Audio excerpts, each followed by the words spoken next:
Welcome back, and what a delight for us to have with us today Dan Perkins. He's domestic and foreign policy contributor to ReaganBaby.com, which we have Megan on quite often, also with thedailysurge.com and thehill.com, so perhaps you have read some of his writings. He's quite the writer, and actually an analyst as well on terrorism, and the author of The Brotherhood and the Red Nile Trilogy. Maybe you've picked up a copy of that as well. We have a lot to talk to him about in a few moments here. Hi, Dan. How you doing?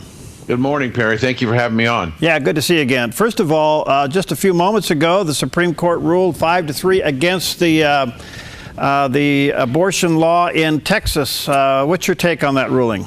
Well, it's interesting that it was 5-4, and it continues it's the first time, I think, since 2007 that the court has done any abortion ruling. I think it shows the liberal nature of the court, and the court is perhaps somewhat out of step with what the people of America want. I think the idea of late-term abortions, literally to the day before birth, is a problem for a lot of people from different faiths and people just in general. So I wasn't surprised at the outcome. We've seen a lot of votes like that tended to be more liberal in nature. So my guess is that if we get Mr. Trump, as your previous guest was talking, as president, probably the most important thing he will accomplish in his first 4 years is changes to the seats of the justices, and perhaps we will get a little more conservative court where people will begin to understand that they're not supposed to make the laws, they're supposed to interpret the laws. Yeah, very well said. Certainly the importance of the next president. All right, let's go over to something that we're all scratching our head on. We're still all reeling in the aftermath of the horrible thing that happened in Orlando with the terrorists. They're killing 49 people and sending 50 some odd to the hospital. But his wife obviously was an accomplice in part of this, but she's gone missing. How did that happen? Well, it gone missing, and you have the principal law enforcement officer of the United States, the Attorney General, when asked in a press conference, where is she? She couldn't tell us where she was. You know, it's interesting. If you look at that whole scenario, it is in my opinion, a dramatically botched scenario from the very beginning on the part of the administration and the Justice Department. I mean, we had the situation where somebody in the White House, I don't know whether it was Valerie or Obama or who made the decision, because the Attorney General did not make the decision free on her own that they were going to redact part of the transcript of the phone call. And I also believe it was not the Attorney General on Monday who reversed herself and said that they would produce the whole phone call. So I don't know who made that decision, but I don't think Ms. Lynch made that decision.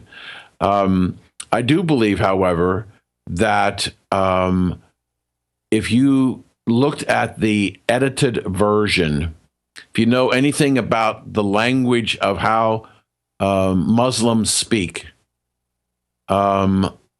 their reference to the higher deity is called Allah, not God.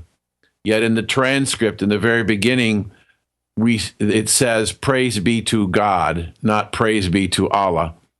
So we had an edited transcript. But the question, why do we have a transcript? I believe the rhetoric that's been going on around this gentleman is that, quote, he was an American. The idea that his communications to the FBI and the police over the phone were in Arabic, and my guess is the reason why the administration is not allowing the release of the 911 tape is they do not want the American people to hear, one, it was Arabic, and two, the vitriol in his voice and his commitment to killing Americans. It doesn't fit the political narrative, so they had to quelch it. And I think that was a terrible, terrible mistake and dishonest to the American people. Well, I think we're all stunned by that. I mean, who can you trust if our Attorney General and Justice Department, even the FBI now, are playing these kinds of editing games? But nonetheless, it appears that his wife was very much involved in this from several standpoints, and she's gone missing. Really? We can't find her? I mean, really? We don't know where she is? It's a sad commentary on our criminal justice system, isn't it? That we get the bad guy, or in this case, the bad girl, bad woman. We don't know where she is. And she's a material witness and possibly a person of interest in this whole mission. And yet I would have thought that she would have been under arrest, under lock and key, and guarded immediately. But, you know, it's hard to figure out because of political correctness how our administration is going to function. And it's a very, very real problem because we are making decisions not based on national security. We're making decisions on political correctness. The whole issue with the president about being unwilling to say radical Islamic terrorism, you know, it's if you in my first book, Perry, my first book is called The Brotherhood of the Red Nile, A Terrorist Perspective. I wrote it under the concept of trying to help the American people begin to understand what is it about us that they hate so much to the point that they want to kill us. And in their mosques in the Middle East, they constantly chant death to America. What we don't understand is we don't understand the Sharia law. We don't understand the Quran. We don't understand because we live in a country where there is a clear separation between church and state. In the case of the Islamic faith and the Muslim faith, there is no differential. The religion is the law and is the government. And so what people don't understand, Perry, for example, the rhetoric that came out was that this man was gay, and the reason why he killed these people was because he was shunned. Well, if you understand Sharia law and the Quran, if you determine that you are gay, you are homosexual, then the way you redeem your soul with Allah is to kill both homosexuals and yourself. And it's there. We just don't want to talk about it. Why do you think, from your perspective, Dan, and your research, the president has been so reluctant to call terrorism what it is? Well, that's a great question. I would, if I could be so bold as to suggest a perhaps a little different phraseology, what is it about the president that he is unwilling to link Muslim, Islam, and terrorism together? I think that if you look at this man's life, his father was Muslim, his stepfather was Muslim. He was raised under the Muslim faith all of his life. I'm not saying that he's a Muslim. We don't know for sure. Although I wouldn't be surprised after he leaves office, he announces that he's converting to Muslim, but that's another story. I just think that in his formative years, he was taught about the Muslim faith and the Muslim religion and the Muslim beliefs, and I think it's in his heart of hearts and deep in his soul, it's hard for him to be critical of anything that the Muslims do. All right, let me stretch over to another issue. As you know, the UK voted to come out of the EU. Yes. It's a huge, huge story, and I guess the next 2 years we'll see how this all is being managed. Yes. But part of that is the people spoke up. I mean, it's people versus politicians. And one of the stories that I read was that the people, the UKers over there, are waking up, wait a minute, we're letting Sharia law and parliamentary law coexist. We don't want this. Right. Do you think that was part of the vote? Absolutely. The issue that nobody wants to talk about from the left is the ramification of this vote. This is a situation that for almost 40 years, the liberal left has been gaining more and more power and influence over the governments in the 29 nations that are members of the EU.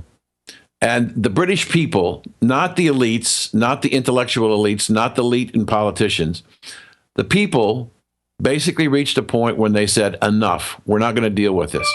And so what happened was this election was about the people, 72% of the people going to the polls and rejecting finally rejecting the concept of political correctness and the dominance of their lives by the elites, both in the intellectual area and in politics. Last week, if you shut your eyes and just live in the United States today by Trump and Bernie Sanders, that the thing is screwed up. And so what's going to happen here is, I believe, I read on Drudge this morning, there are now 8 other nations out of the 29 or 28 left are thinking about referendums to determine whether they want to stay in the EU. I believe what we're seeing is the beginning of the end of an experiment that started 40 years ago, but also I think we're going to be seeing the end of political correctness as we... That can't help but be a good thing. Thank you, Dan, for your time. Let's stay connected, okay? You're great. Let me say to our viewers and listeners, Dan Perkins, you'll see his writings there on ReaganBaby.com. Of course, we have Megan on quite often. Look for his writings in theDailySurge.com and theHill.com. And if you haven't read his book, pick it up, The Brotherhood of the Red Nile Trilogy. Thanks, Dan. Let's stay connected. Yes, sir. My pleasure. Thank you for having me on. All right. God bless. We'll be right back. I'm Paulina Leiser, producer of Focus Today. Thank you for watching this video, and make sure to check our other videos at theDove.us.